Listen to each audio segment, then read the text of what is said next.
हरिः ओम्। श्रीलक्ष्मी सहस्रनामस्तोत्रम्।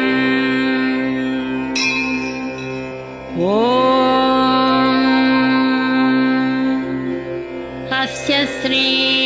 लक्ष्मी दिव्य सहस्रनामस्तोत्रमहामन्त्रस्य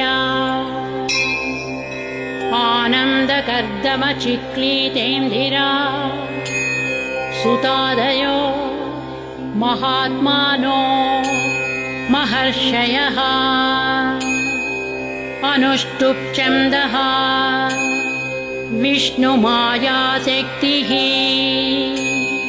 महालक्ष्मीः परादेवता। श्री महालक्ष्मी प्रसादद्वारा सर्वेष्टार्थसिद्ध्यर्थे जपे विनियोगः।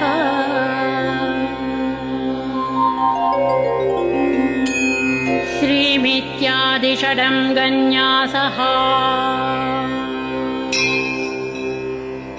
ध्यानम्। पद्मनाभप्रियां देवीं पद्माक्षीं पद्मवासिनीं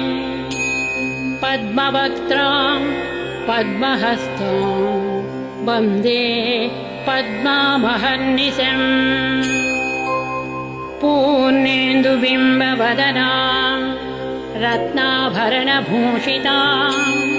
वरदाभयहस्ताढ्यां ध्यायेश्चन्द्रसहोदरी। इच्छारूपां भगवतः सच्चिदानन्दरूपिणी सर्वज्ञां सर्वजननी विष्णुवक्षस्थलालयाम्। दयाळुमनिशं ध्यायेत् सुखसिद्धिस्वरूपिणी। दयाळुमनिशं ध्यायेत् सुखसिद्धिस्वरूपिणी। हरिः ओम्।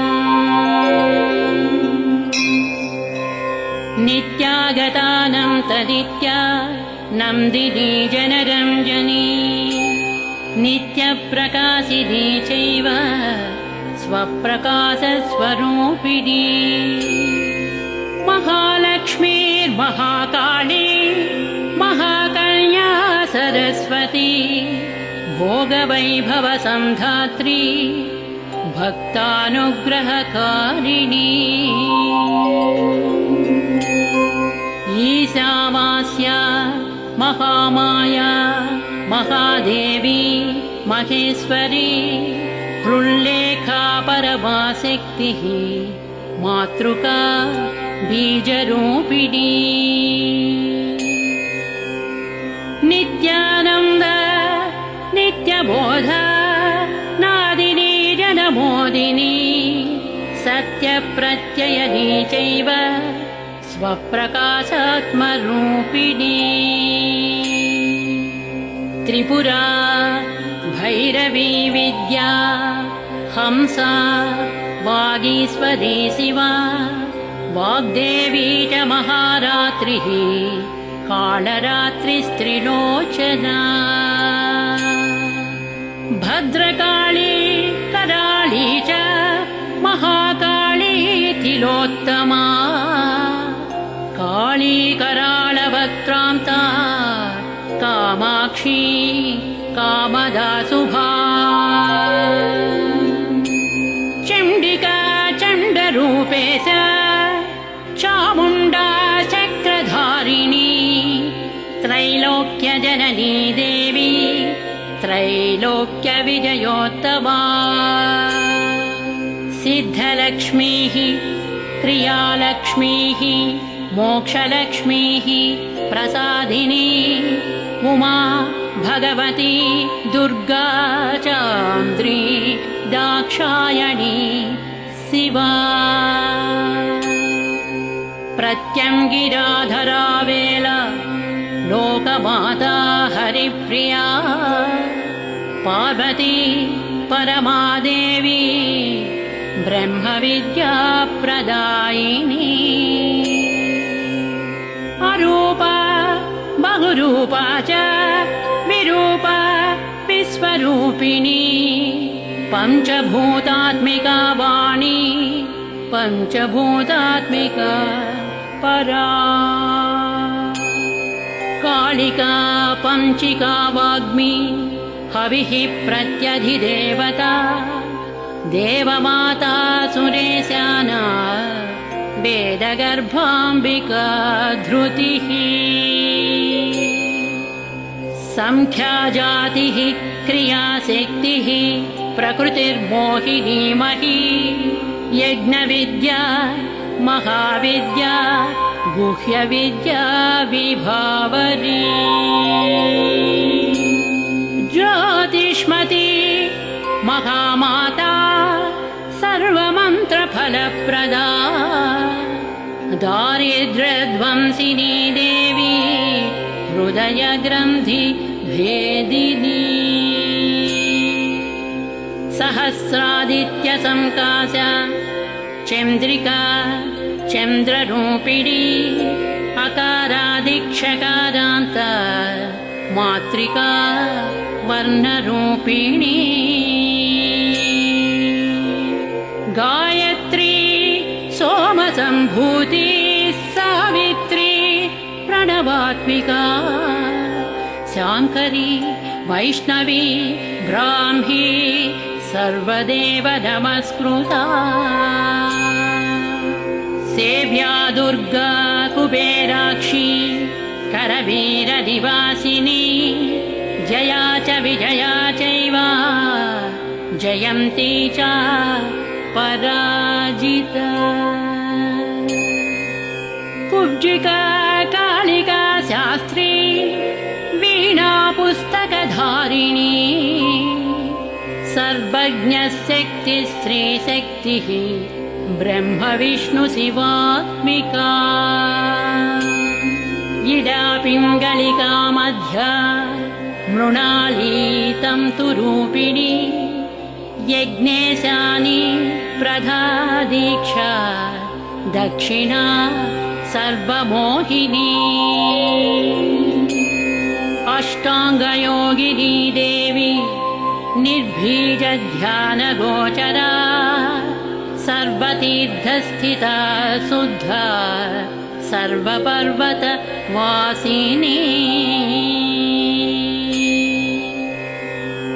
वेदशास्त्रप्रभा देवी षडङ्गादिपदक्रमा शिवा धात्री शुभानन्दा यज्ञकर्मस्वरूपिणी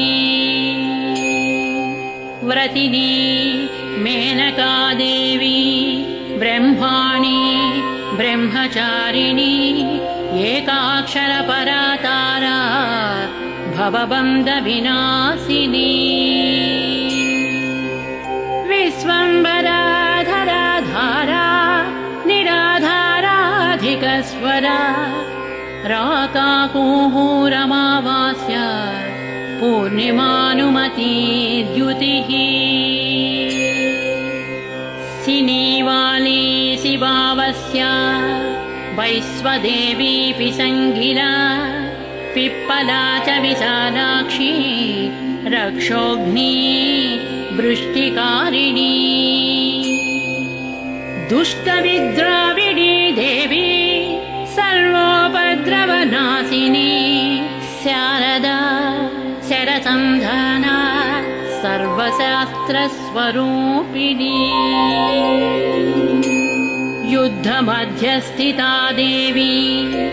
सर्वभूतप्रभञ्जनी अयुद्धा युद्धरूपा च शान्ता शान्तिस्वरूपिणी गङ्गा सरस्वती वेणी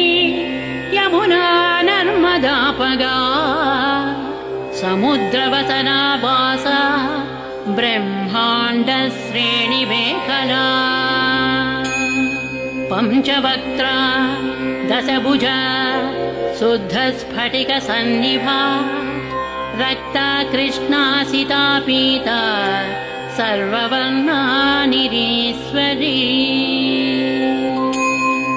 कालिका चक्रिका देवी सत्या तु वटुका स्थिता तरुणी वारुणी नारी ज्येष्ठा देवी सुरेश्वरी विश्वम्भरधरा कर्त्री गणार्गणविभञ्जनी सन्ध्या रात्रिर्दिवा ज्योत्स्ना कलाकाष्ठा निमेषिका उर्वी कात्यायनी शुभ्रा संसारानवतारिणी कपिला कीलिका शोका मल्लिका नवमल्लिका देविका नन्दिका शान्ता भञ्जिका भयभञ्जिका कौशिकी वैदिकी देवी सौरी रूपाधिकातिभा दिग्वस्त्र नववस्त्रा च कन्यका कमलोद्भवा श्रीसौम्यलक्षणातीता दुर्गा सूत्रप्रबोधिका श्रद्धा मेधा कृतिः प्रज्ञाधारणा कान्तिरेव च श्रुतिः स्मृतिर्धृतिर्धन्या भूतिरिष्टर्मनीषिणी विरक्तिर्व्यापिनी माया सर्वमाया प्रभञ्जनी माहेन्द्री मन्त्रिणी सिंही चेन्द्रजाल स्वरूपिणी अवस्थात्रय निर्मुक्ता गुणत्रय विवर्जिता ईषणत्रय निर्मुक्ता सर्वरोग विवर्जिता योगी ध्यानान्तगम्या च योगध्यानपरायणा त्रयीशिखा विशेषज्ञा वेदान्तज्ञानरूपिणी भारती कमला भाषा पद्मा पद्मावती कृतिः गौतमी गोमती गौरी ईशानी हंसवाहिनी नारायणी प्रभाधारा शाङ्करी शङ्करात्मजा चित्रघण्टा सुनन्दा श्रीर्मानवी मनुसंभवा स्तम्भिनी क्षोभिणी मारी ब्राह्मिणी शत्रुमारिणी मोहिनी द्वेषिणी वीरा अघोरा रुद्ररूपिणी रुद्रैकादशनी पुण्या कल्याणी लाभकारिणी देवदुर्गा महादुर्गा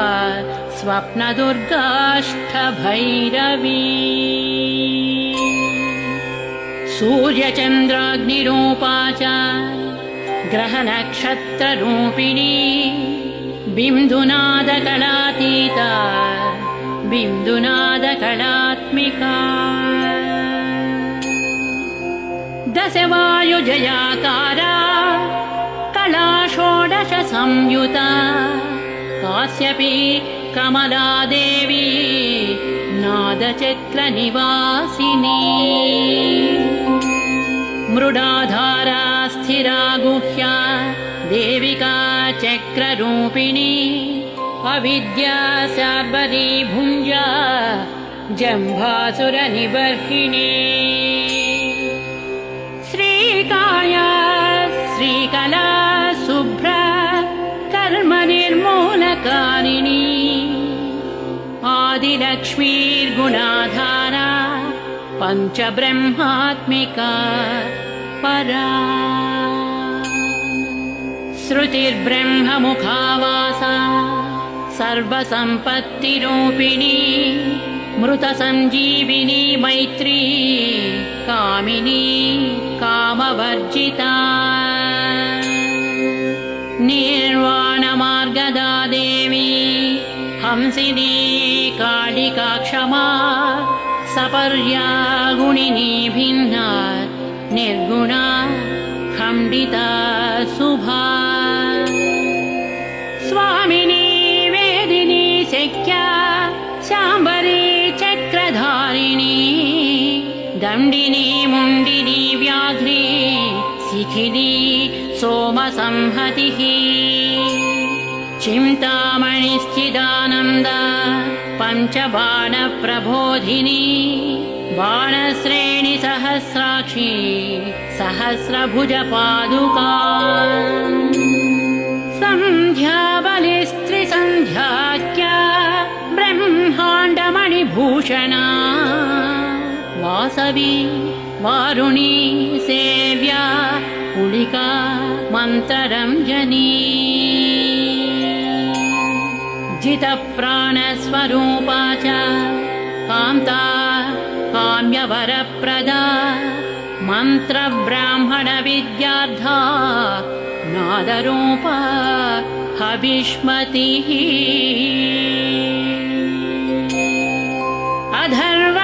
अधर्वणश्रुतिशून्या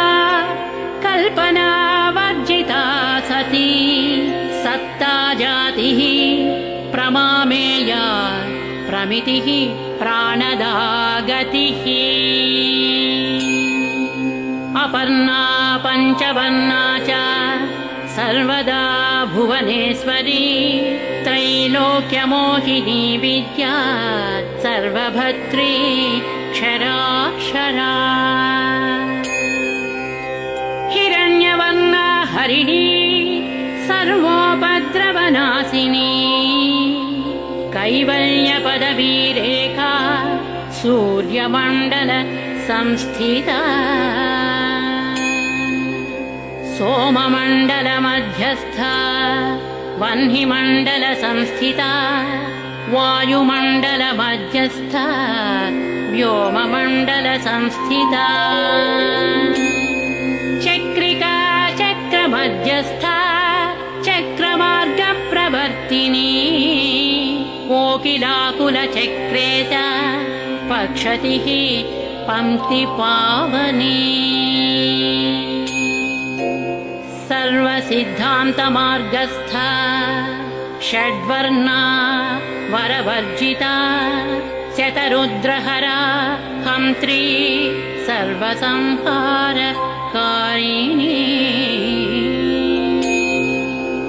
पुरुषा पौरुषी तुष्टिः सर्वतन्त्रप्रसूतिका अर्धनारीश्वरी देवी सर्वविद्याप्रदायिनी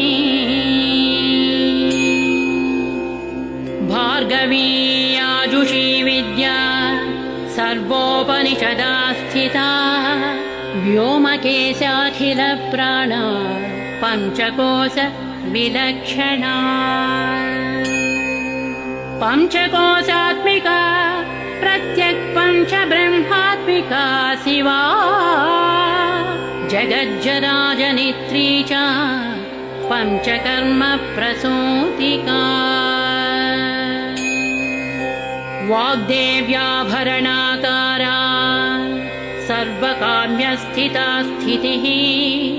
अष्टादश चतुष्षष्टिपीठिका विद्यया युता कालिका कर्षणश्यामा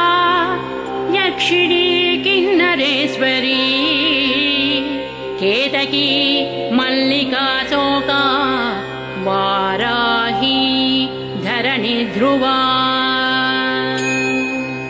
नारसिंही महोग्रास्या भक्तानामार्तिनाशिनी अन्तर्बला स्थिरा लक्ष्मीः जरामरणनाशिनी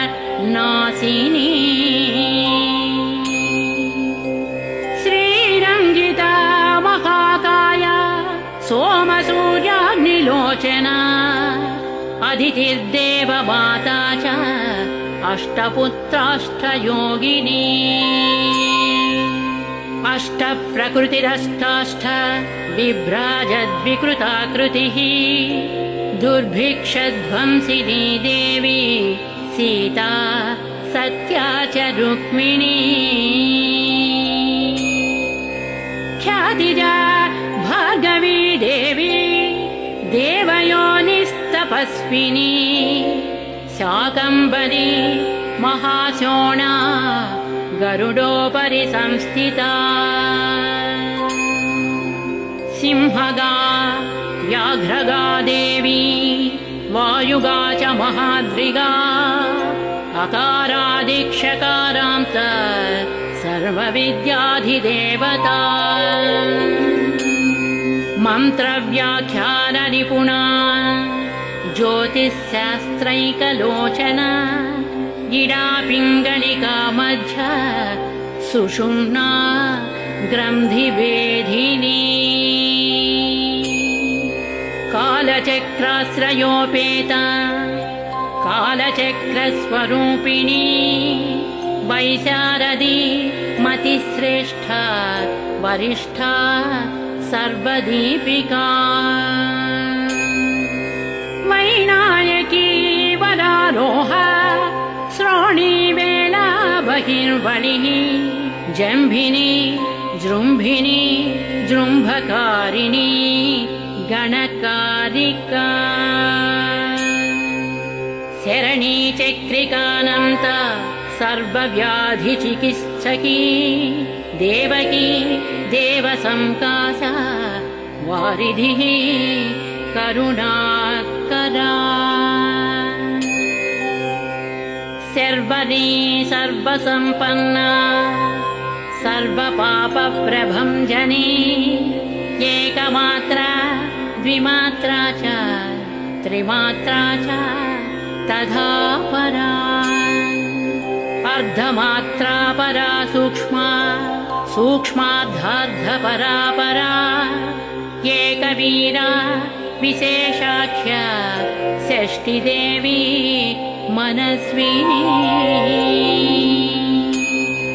नैष्कर्म्या निष्कलालोका ज्ञानकर्माधिका गुणा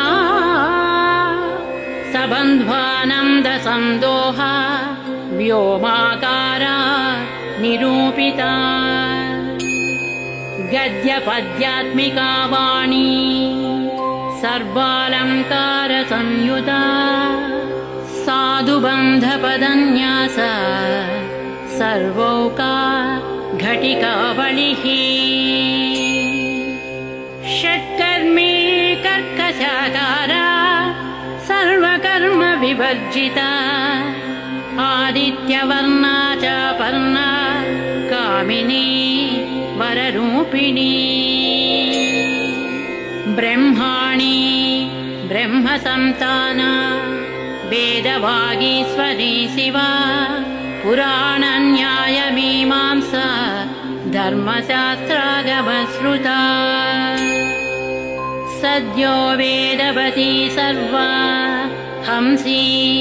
विद्याधिदेवता विश्वेश्वरी जगद्धात्री विश्वनिर्माणकारिणी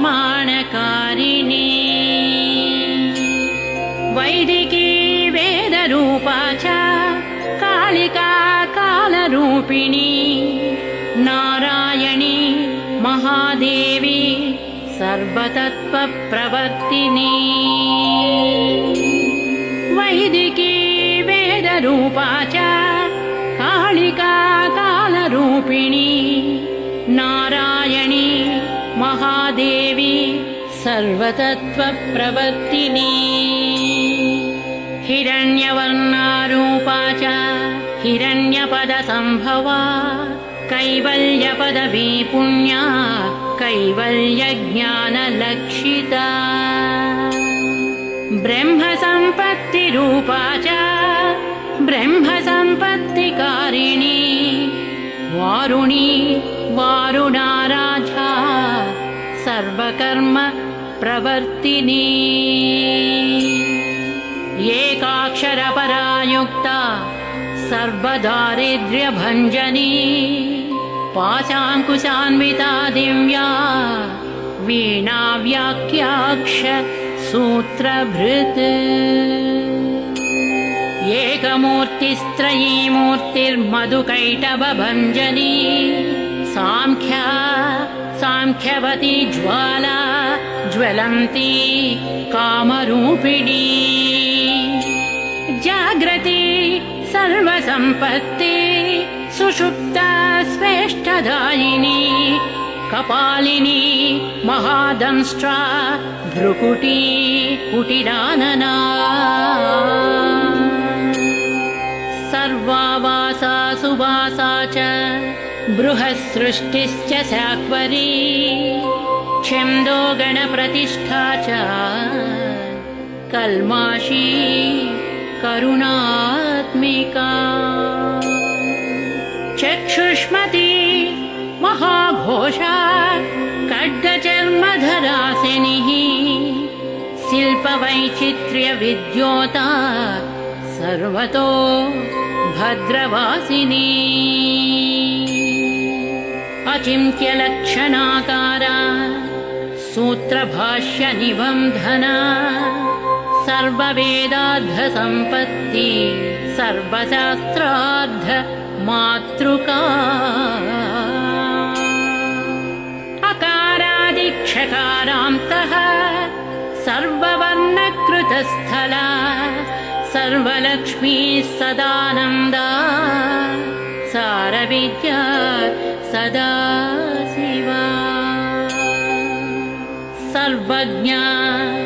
सर्वशक्तिश्च खेचरी रूपगोच्छ्रिता अणिमादिगुणोपेता पराकाष्ठा परा गतिः हंसयुक्तविमानस्था हंसारूढा शशिप्रभा भवानी वासनाशक्तिः आकृतिस्था खिला तन्त्रहेतुर्विचित्राङ्गी व्योमगङ्गा विनोदिनी वर्षा च वार्षिका चैव ऋग्यजुस्सामरूपिणी महानदी नदी पुण्या गण्यपुण्यगुणक्रिया समाधिगतलभ्याद्धा श्रोतव्या स्वप्रिया घृणा नामाक्षरपरा देवी ह्युपसर्गनकाञ्चिता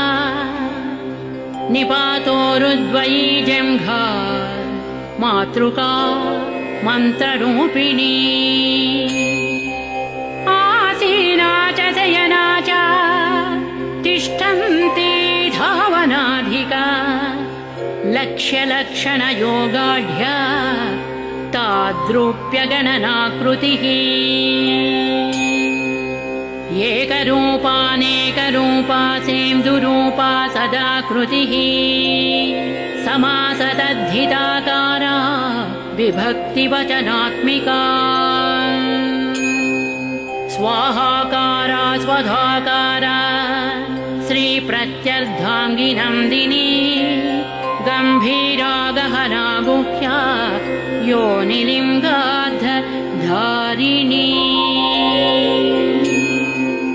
शेषवासुकि संसेव्या चपलावरवर्णिनी कारुण्यकार सम्पत्तिः कीलकृन्मन्त्रकीलिका शक्तिबीजात्मिका सर्वमन्त्रेष्ठाक्षयकामना आग्नेयी पार्थिवा आप्या वायव्या व्योमकेतना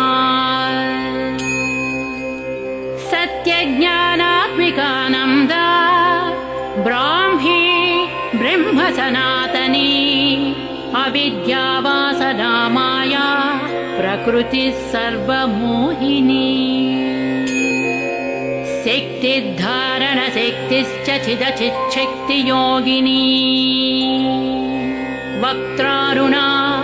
महामाया मरीचिर्मदमर्दिनी विराट् स्वाहा स्वधा शुद्धा निरूपाप्तिः सुभक्तिगा निरूपिताद्वयी विद्या नित्या नित्यस्वरूपिणी वैराजमार्गसञ्चारा सर्वसत्पददर्शिनी जालन्धरी मृडानी च भवानी भवभञ्जनी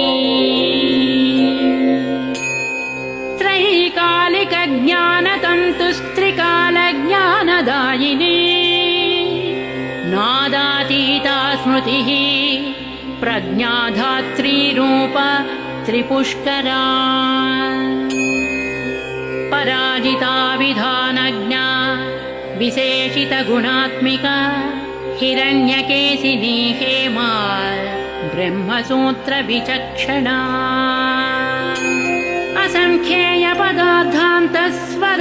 असङ्ख्येयपदार्थान्तस्वरव्यञ्जनवैखरी मधुजिह्वा मधुमती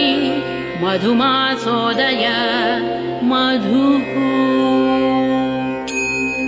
माधवी च महाभागा मेघगम्भीरनिस्वना ब्रह्मविष्णुमहेशादि ज्ञातव्यार्धविशेषगा नाभौ वह्निशिखाकारा ललाटे चन्द्रसन्निभा भ्रूमध्ये भास्कराकारा सर्वताराकृतिर्हृदि कृत्तिकादिभरण्यन्त नक्षत्रेष्ट्यच्युतोदया ग्रहविद्यात्मिका ज्योतिर्ज्योतिर्विस्मृतिजीविका ब्रह्माण्डगर्भिणी बाला सप्तावरणदेवता वैराजोत्तमसाम्राज्या कुमार कुशलोदया बगला भ्रमराम्बा च शिवदूती शिवात्मिका मेरुविंध्यादिसंस्थाना काश्मीरपुरवासिनी योगनिद्रा महानिद्रा विनिद्रा राक्षसाश्रिता सुवर्णदा महागंगा पञ्चाख्या पञ्चसंहतिः सुप्रजाता सुवीर्या च सुपोषा सुपतिः शिवा सुगृहा रक्तबीजान्ता हतकन्दर्पजीविका समुद्रव्योममध्यस्था समबिन्दुसमाश्रया सौभाग्यरसजीवातु सारासारविवेकदृक्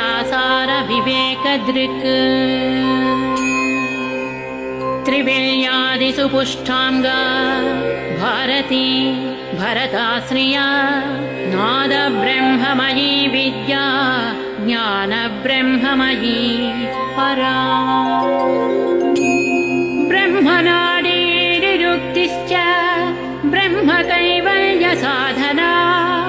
कालकेयमहोदारा वीर्यविक्रमरूपिणी बडवाग्निशिखावक्त्रा महाकबलतर्पणा महाभूता महादर्प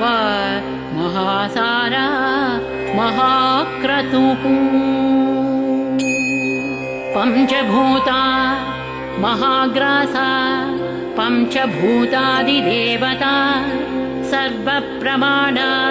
सम्पत्तिः सर्वरोगप्रतिक्रिया ब्रह्माण्डान्तर्बहिर्व्याप्ता विष्णुवक्षो विभूषिणी शाङ्करी विधिवक्त्रस्था प्रवरा वरहेतुकी हेममाला शिखामाला त्रिशिखा पञ्चलोचना सर्वागम सदाचार मर्यादायातु भञ्जनी पुण्यश्लोकप्रबन्धाढ्या सर्वान्तर्यामि रूपिणी सामगानसमाराध्या श्रोतुकर्णरसायना जीवलोकैक जीवातुर्भद्रोदारविलोकना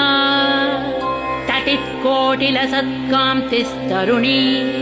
हरिसुन्दरी मीननेत्रा च सेन्द्राक्षी विशालाक्षी सुमङ्गला सर्वमङ्गलसम्पन्ना साक्षान्मङ्गलदेवता देहहृद्दीपिका दीप्तिर्जिह्वा पापप्रणाशिनी अर्धचन्द्रोल्लसद्दंष्ट्रा यज्ञवाटी विलासिनी महादुर्गा महोत्साह महादेव बलोदया डाकिनीढ्या शाकिनीढ्या हाकिनीढ्या समस्तजुट निरङ्कुशानाकिवन्द्या षडाधाराधिदेवता भुवनज्ञाननिःश्रेणिः भुवनाकार वल्लरी शाश्वती शाश्वताकारा लोकानुग्रहकारिणी सारसी मानसी हंसी हंसलोकप्रदायिनी चिन्मुद्रालङ्कृतकरा कोटिसूर्यसमप्रभा सुखप्राणिशिरोरेखा सदसदृष्टप्रदायिनी सर्वसाङ्कर्यदोषघ्नी ग्रहोपद्रवनाशिनी क्षुद्रजन्तुभयग्नी च विषरोगादिभञ्जनी सर्वसाङ्कर्यदोषघ्नी ग्रहोपद्रवनाशिनी क्षुद्रजन्तुभयग्नी च विषरोगादिभञ्जनी सदा शान्ता सदा शुद्धा गृहच्छिद्रनिवारिणी कलिदोषप्रशमनी कोलाहल पुरस्थिता गौरी लाक्षणिकी मुख्या जगन्याकृतिवर्जिता मायाविद्या मूलभूता वासवी विष्णुचेतना वादिनी वसुरूपा च वसुरत्नपरिच्छदा छान्दसी चन्द्रहृदया मन्त्रस्वच्छन्दभैरवी वनमाला वैजयन्ती पञ्चदिव्यायुधात्मिका पीताम्बरमयी चञ्चत्कौस्तुभा हरिकामिनी नित्या तद्ध्या रमा रामा रमणी मृत्युभञ्जनी ज्येष्ठा काष्ठा धनिष्ठां ता शराङ्गी निर्गुणप्रिया मैत्रेया मित्रविन्दा च शेष्यशेषकलाशया वारणासी वासलभ्या चाव्यावर्तजनस्तुता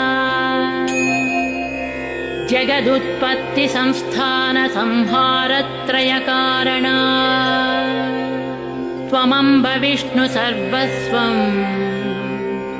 नमस्तेऽस्तु महेश्वरी नमस्ते सर्वलोकानां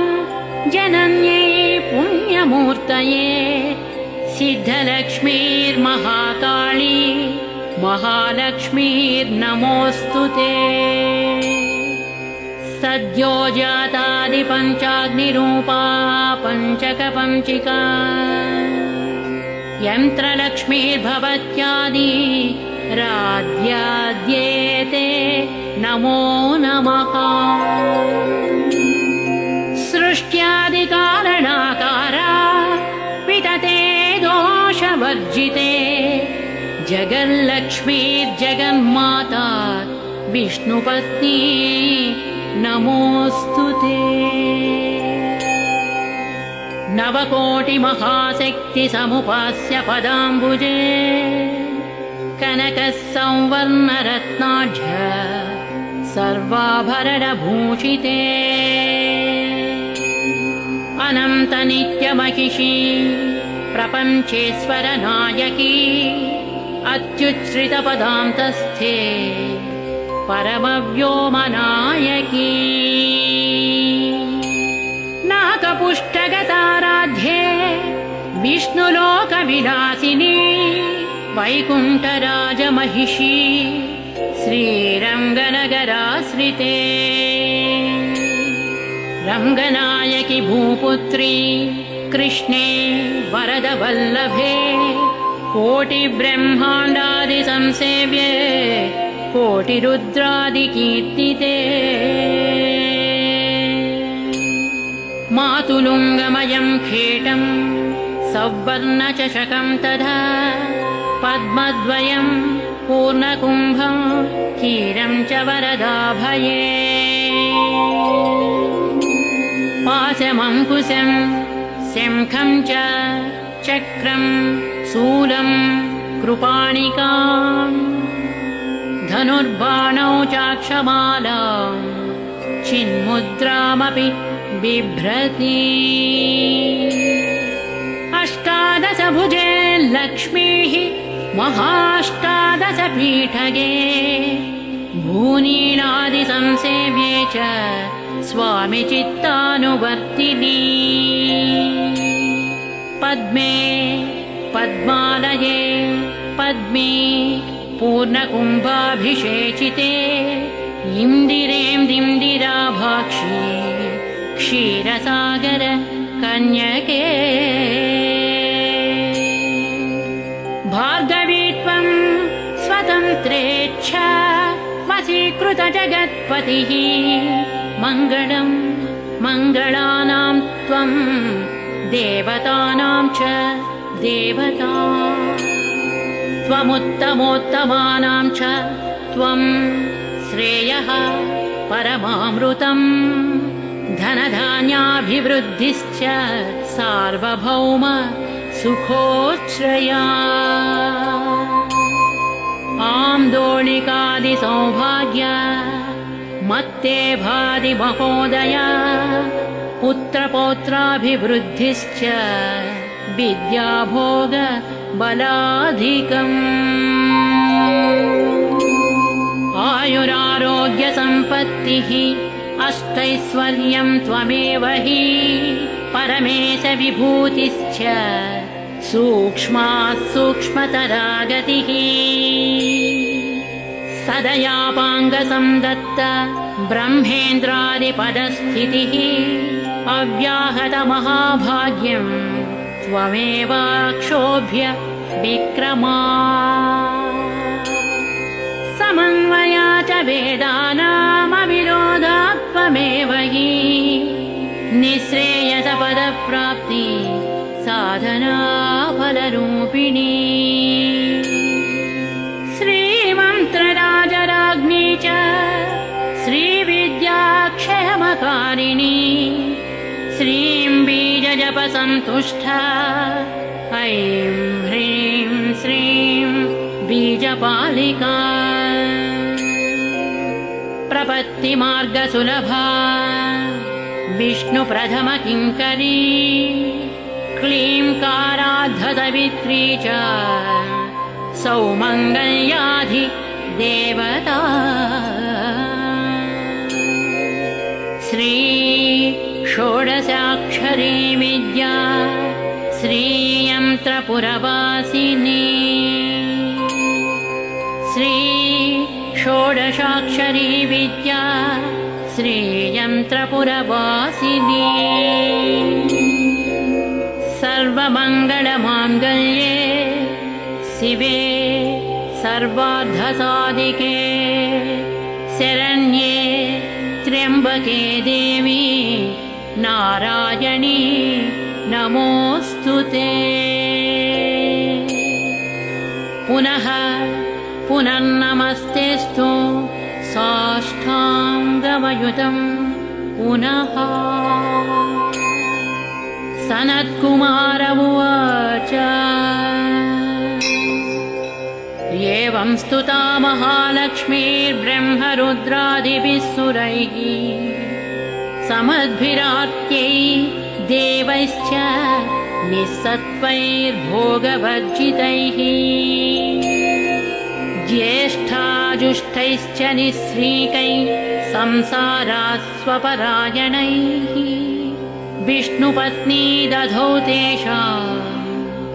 दर्शनं दृष्टितर्पणम्। शरत्पूर्णेन्दुकोट्याभा धवलापाङ्गवीक्षणैः सर्वां सत्त्वसमाविष्टांश्चक्रे हृष्टावरं ददौ। नमद्भिरार्तैर्देवश्च निःसत्त्वैर्भोगवर्धितैः महालक्ष्मीरुवाच नाम्नां साष्टसहस्रं मे प्रमादाद्वापि यः सकृत् कीर्तयेत् तत्कुले सत्यं वसाम्या चन्द्रतारकम्। किं पुनर्नियमाज्ञप्तुर्मदेकस्य रण्यस्य च मातृवस्थानुकम्पाहं पोषकी स्याम् अहर्निशम्। मन्नाम स्मरतां लोके दुर्लभं नास्ति चिन्तितम् मत्प्रसादेन सर्वेऽपि स्वस्वेष्टार्थमवाप्स्यथा। लुप्तवैष्णवधर्मस्य मद्व्रतेष्वकीर्तिनः भक्तिप्रपत्तिहीनस्य वन्द्यो नाम्नां जपोऽपि मे। तस्मादवश्यं तैर्दोषैर्विहीनः पापवर्जितः जपेत् साष्टसहस्रं मे नाम्नां प्रत्यहमादरात्। साक्षादलक्ष्मीपुत्रोऽपि दुर्भाग्योऽप्यलसोऽपि वा अप्रयत्नोऽपि मूढोऽपि विकलः पतितोऽपि च अवसातु प्राप्नुयाद्भाग्यं मत्प्रसादेन केवलम्। स्पृहेयमचिराद्देवाः वरदानाय जापिनः। ददामि सर्वमिष्टार्थं लक्ष्मीति स्मरतां ध्रुवम्। ददामि सर्वमिष्टार्थं लक्ष्मीति स्मरतां ध्रुवम्। सनत्कुमार उवाच इत्युक्तां तर्धते लक्ष्मीः वैष्णवी भगवत्कला इष्टापूर्तं च सुकृतं भागधेयं च चिन्तितम्। स्वं स्वं स्थानं च भोगं च विजयं लेभिरे सुराः तदेतत् प्रदाम्यद्य लक्ष्मीनामसहस्रकम्। योगिनं पठति क्षिप्रं चिन्तितार्थान् वाप्स्यदा। गार्ग्य उवाच सनत्कुमार योगीन्द्र इत्युक्त्वा स दयानिधिः अनुगृह्य ययौ क्षिप्रं तांश्च 12 योगिनः। तस्मादेतद्रहस्यं च गोप्यं जप्यं प्रयत्नतः अष्टम्यां च चतुर्दश्यां नवम्यां भृगुवासरे पौर्णमास्याममायां च सर्वकाले विशेषतः जपेद्वा नित्यकार्येषु सर्वान् कामानवाप्नुयात् इति श्रीस्कान्दपुराणे सनत्कुमारसंहितायां श्रीलक्ष्मीसहस्रनाम मन्त्रस्तोत्रं समाप्तम्।